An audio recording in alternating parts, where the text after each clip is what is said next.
মাঝে মধ্যে যখন রান্না করতে একদম ইচ্ছে করে না, ভীষণ আলসেমি লাগে, মনে হয় একটু রেস্টুরেন্ট থেকে খাবার অর্ডার করে খাই, আগে যেমন করতাম।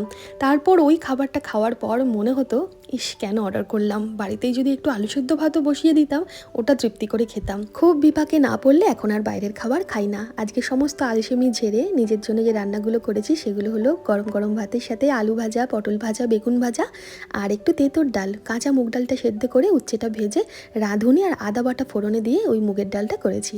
এদিকে বাটা মাছ কটা ফ্রিজে ছিল, লবণ হলুদ মাখিয়ে সর্ষের তেলে ভেজে নিচ্ছি। আর এদিকে সর্ষে আর পোস্তটা শুকনোভাবে গুঁড়ো করে তারপর এর মধ্যে জল আর কাঁচা লঙ্কা দিয়ে আবারও ভালোভাবে বেটে নিয়েছি। এদিকে মাছগুলো আমার ভাজা হয়ে গেছে, খুব বেশি কড়া করে ভাজিনি, আবার হালকা করেও ভাজিনি। মাছগুলো গোটা গোটাই রেখেছি, বেশ বড় ছিল মাছগুলো, তাই কড়াইতে ভালোভাবে ধরছিল না।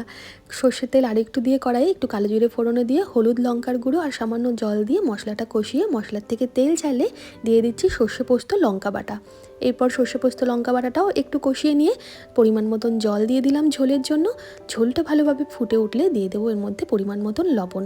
এরপর ভাজা মাছগুলো দিয়ে আরও খানিকক্ষণ ভালোভাবে ফুটিয়ে নিয়ে নামানোর একটু আগে দিয়ে দেবো চেরা কাঁচা লঙ্কা আর একটু সর্ষের তেল। এরপর এই কড়াইতেই কিছুক্ষণ রেখে দেবো ঢাকা চাপা দিয়ে। তারপর এটা আমি গরম ভাতের সাথে পরিবেশন করব। মাছটা খুব টাটকা ছিল বলে পেঁয়াজ দিইনি, পেঁয়াজ ছাড়াও খেতে কিন্তু বেশ ভালো লাগে। আপনারা কিভাবে বাটা মাছ রান্না করেন কমেন্ট করে জানাবেন।